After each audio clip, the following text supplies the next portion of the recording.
Hello dear colleague. In this video, we will learn the long R vowel sound, the transcription of which you are observing on the screen right now. We are going to follow the R sound in full detail, starting from the basics of articulation within single-syllable situations and up to the incorporation of the long R sound into your speech fluency. My name is Miguel Andrea, and those are my contact details. Also, you can see the transcription of the sound and the articulation of the sound. What is articulation? How exactly to make it. Alright, sound articulation will remain on the screen throughout the lesson for your convenience. It is never easy to start, so I ask some colleagues of mine to come and assist me. Please meet Margaret. Margaret, we are pleased to be accompanied by you during our first lesson. The pleasure is all mine. Oh, thank you, Margaret. Very kind of you to say so. Right, and one more thing. Please note that the purpose of this video is not knowing more, but adding up to your self-presentation skills. Thus, I will expect and ask for your full involvement with repeating out loud each and every exercise you encounter, starting from very simple ones and up to the most advanced. Alright, the simple one is single syllable. What does it mean, a single syllable? The meaning is that the whole speech is made within just one stream of air, like in the first line. Shall we read it together with Margaret? Arm, art, arch, ask, aunt, cart, calf, calm, card. Right, well begun is half done, I suppose, and that was our first line, and the first step is made, and the next what we should do is we should proceed with the second line. Don't you find? Great. Grass, half, heart, laugh, far, past, path, star, dawn. Right. Before we proceed to line 3, I would like to discuss one thing regarding the pronunciation of R. As you see, after vowels such as in the dark, or art, or arch, R is not pronounced at all. However, in you know that in American, the R is a very hugely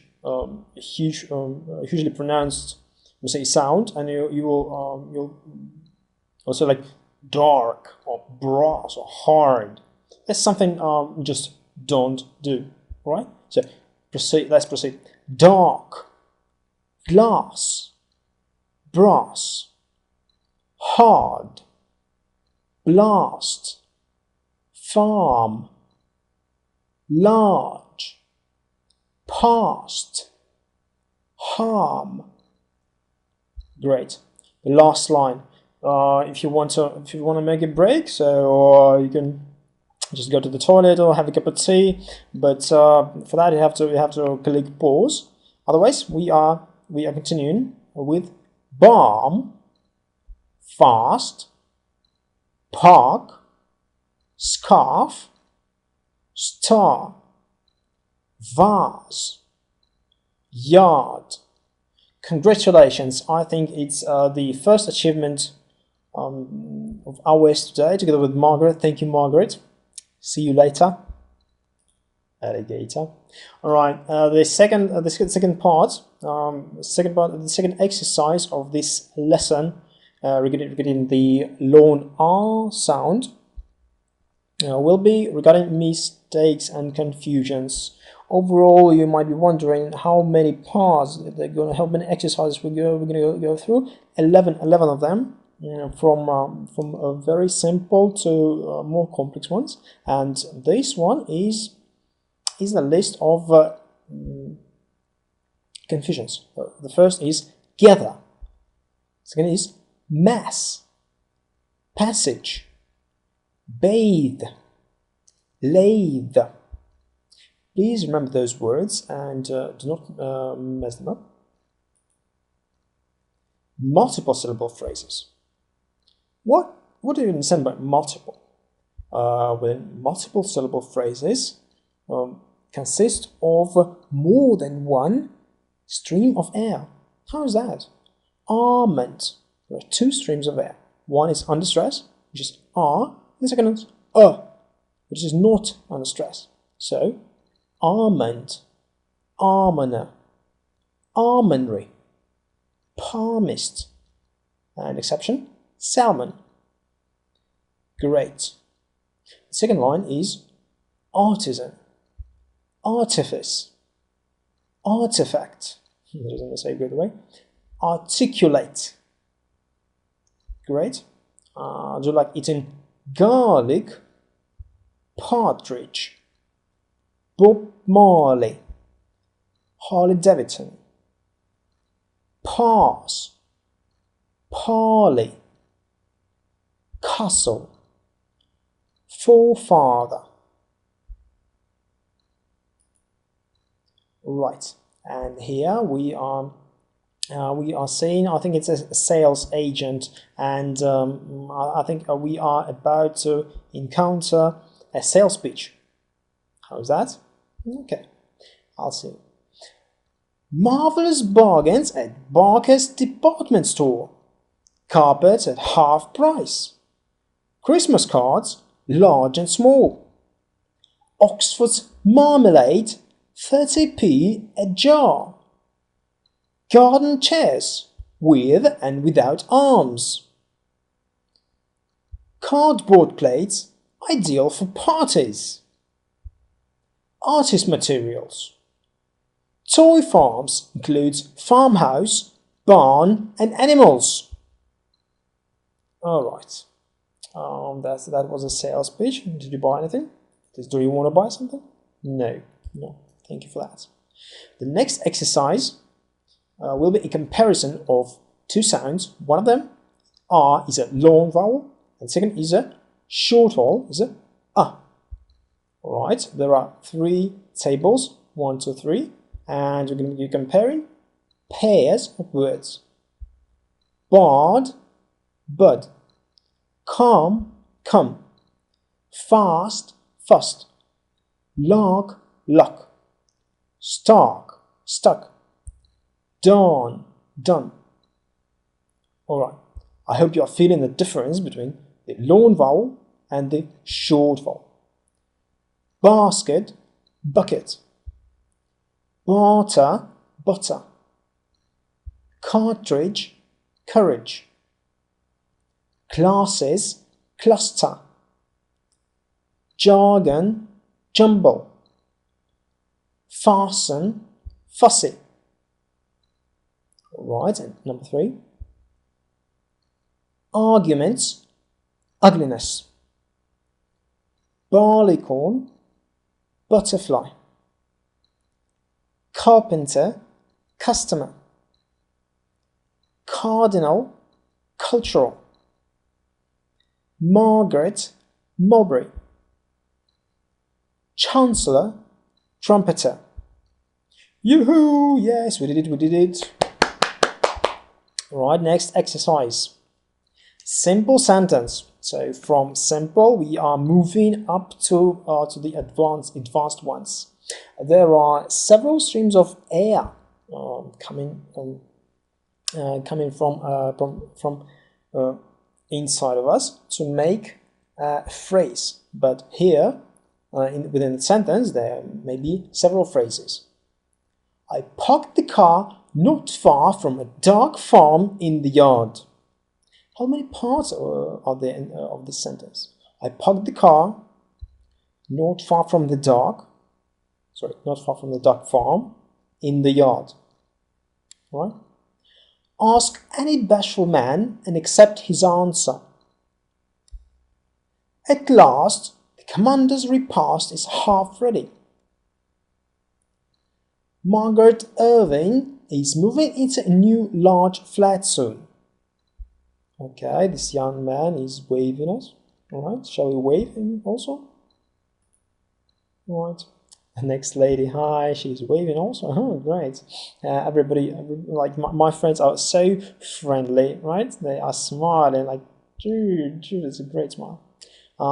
Martha Kirby is going on holiday to Siberia. Marcus Irving is having a party at the weekend. Shirley Parks is a commercial artist. Carl Parker's son is 5 next week. Alright, next part of sentences. John Darling is a tall and fat clerk. The archer got out of the arbour unarmed.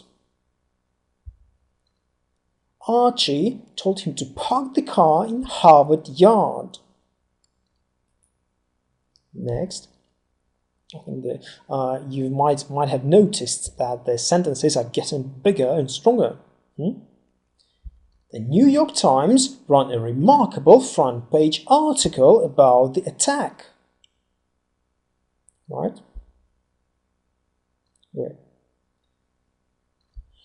After Ben Harley, Mr. Barnaby Partridge was appointed in charge of the large marketing department. It's quite a long sentence. The last one. I can't believe how much money they spent on their remarkable New Year's party. Do you spend lots of money on parties? Okay. Complex and compound sentences. What is the difference of complex, compound, and simple sentences, by the way? Do you know? Alright, this is not our topic for today, and let's read out the sentences. Rod loves taking clocks apart, but he never manages to put them together again.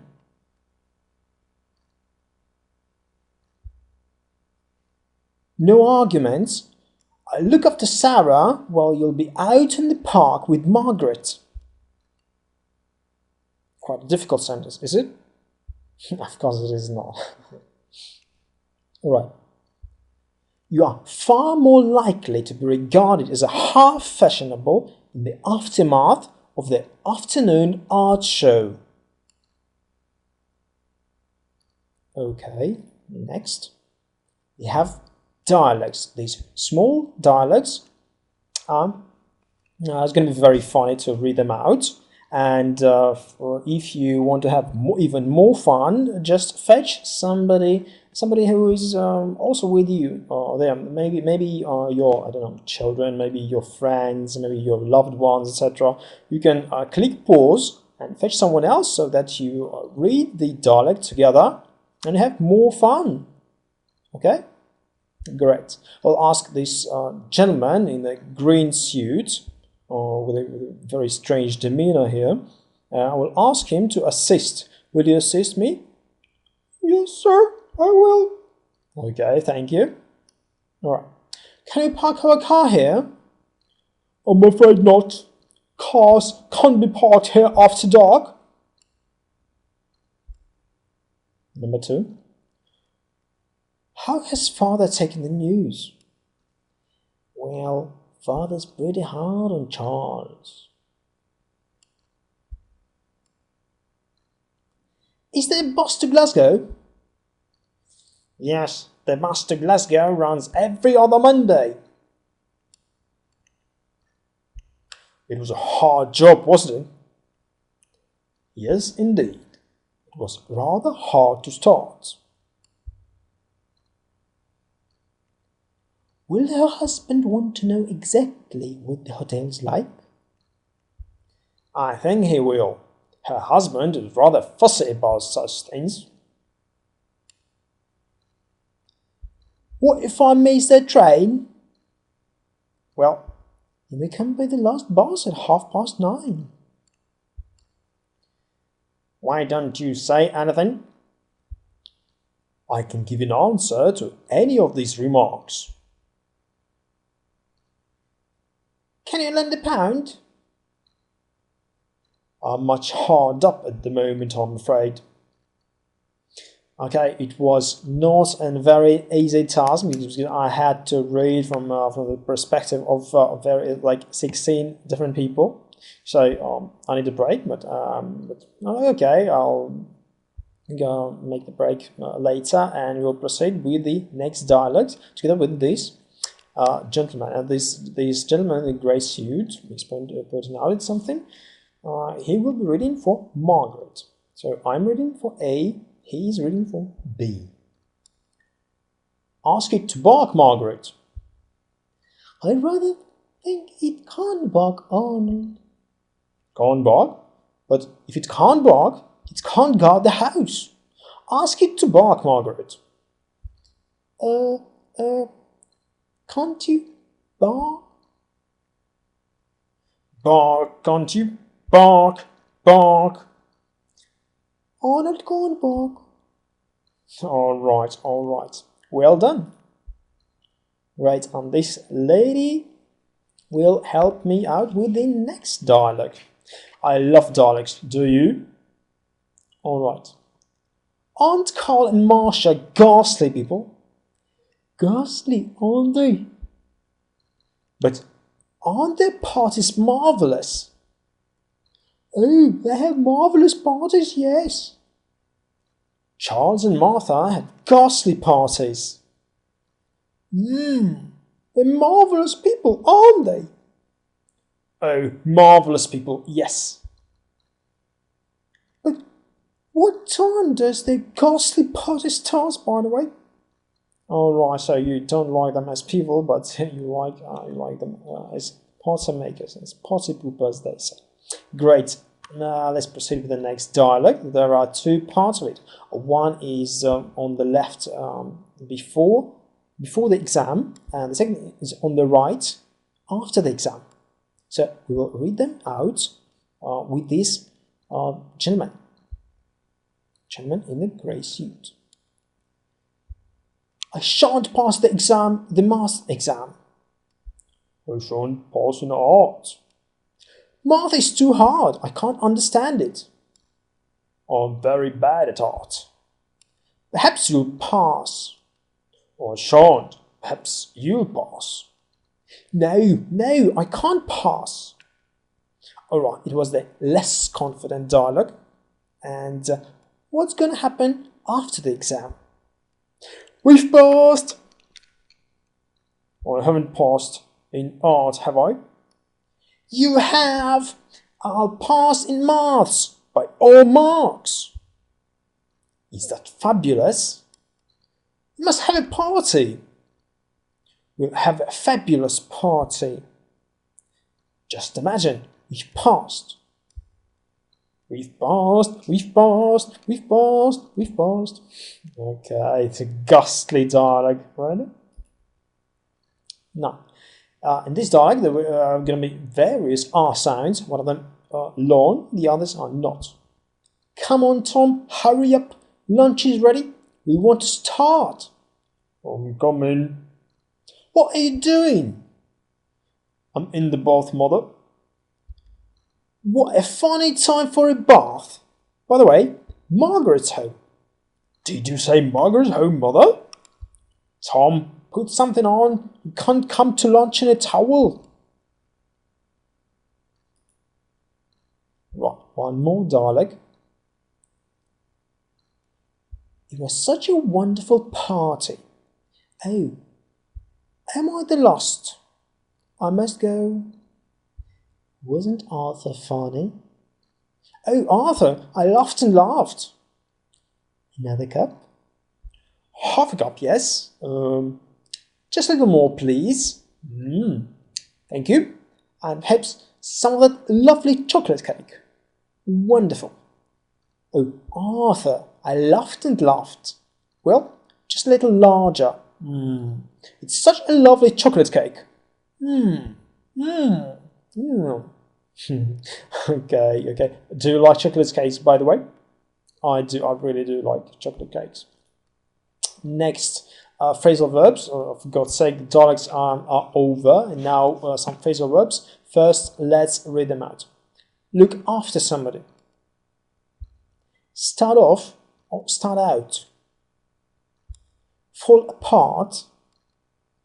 Drift apart. Tear something apart. Come down.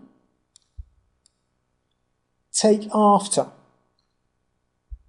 Interestingly, most of these phrasal verbs are read together without any border. It means in a single or almost single stream of air, as we will see right now in the first sentence.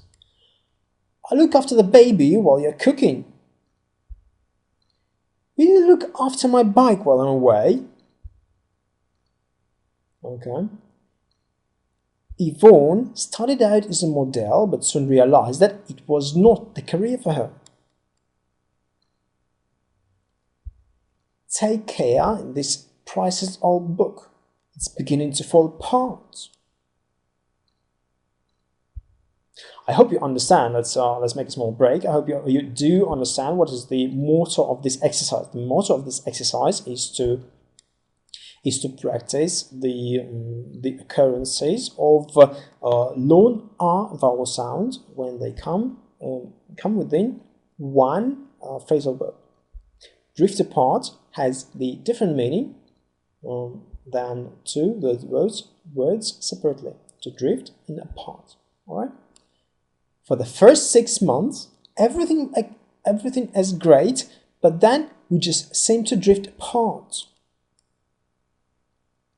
Okay.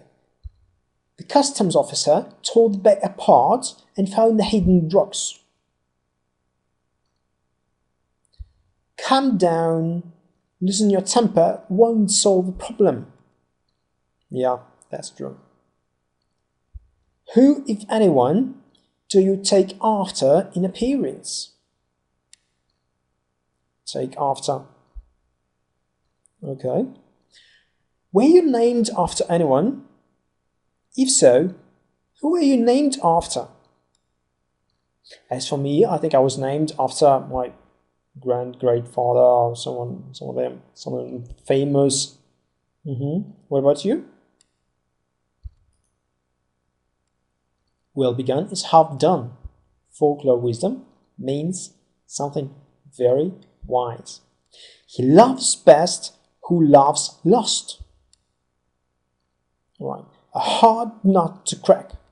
Was this lesson a hard nut to crack? What do you think? I think it was not.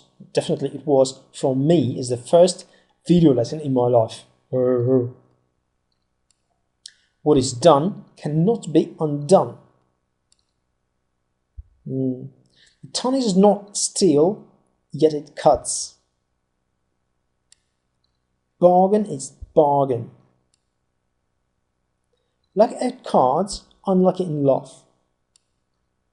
Alright, we shall cut it out, and I'm not gonna give you an exact explanation of each and every wise saying. I hope you're gonna study them through, and the next part is carrot. Do you like carrot? Because we have Mr. Merritt who brought some carrot here, right? And the real purpose of this exercise is to learn how to speak in a high society language. High society brings some standards for us. We cannot say, "Oh, Don, for God's sake, stop that! I don't want to speak about it." You can say everything in a calm and easy manner, such as, "Well, I'd rather leave individuals out of this." If you want to respond, avoiding discussing something or somebody. All right. Well, I'd rather not discuss it at the moment. I think it's a great answer to so many questions. Well, I'd rather not talk about it, if you don't mind. Well, I'd rather wait till I know more about it before I say. And the last one is, well, I'd rather wait before I commit myself. It's a very, let's say, memorable way of avoiding how to discuss something. Good. Next is from the language of the high society. We are going to the street dialects, and according to the street dialects, my favorite is this. Auntie Nelly is for belly, and in Cockney dialect, bonnet fair is for hair. That's right. That's right. And how do you like the wife thing, which is carving knife? Charlotte Dilk is for milk, and South France is for dance. That's right. Shall we complete a sentence with all these words? Okay, let me think. I put my army rocks on, ate my Auntie Nelly, comb my bonnet fair, put some bees in the bonny moke, kiss my carving knife, drink some Charlotte Dilk, and went to the south of France. This is a ghastly sentence, don't you find? Alright. That was the last exercise of the lesson, and stop staring at the nurse. Better do some practice, and there will be more practice in the next lesson. Okay, as for now, thank you for having me, and good luck with the next exercises. Bye.